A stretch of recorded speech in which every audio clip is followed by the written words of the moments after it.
Soc Roser Brutau, presidenta de la Federació Catalana dels Bancs dels Aliments, i m'adreço a vosaltres, equips de la cadena de distribució, en especial al personal de botiga i caixes, que esteu a primera línia atenent els clients. Des dels Bancs dels Aliments atenem a més de 260.000 persones arreu de Catalunya.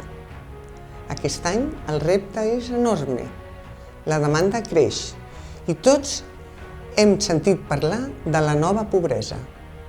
Des del Banc dels Aliments us volem donar les gràcies, ja que sou una peça clau. L'èxit del Gran Recapte és un èxit de totes i tots vosaltres. Del 19 al 27 de novembre necessitem la vostra col·laboració per tornar a fer gran el Gran Recapte i assolir el repte d'ajudar a qui més ho necessita. Gràcies de tot cor per ajudar-nos a fer possible el Gran Recapte.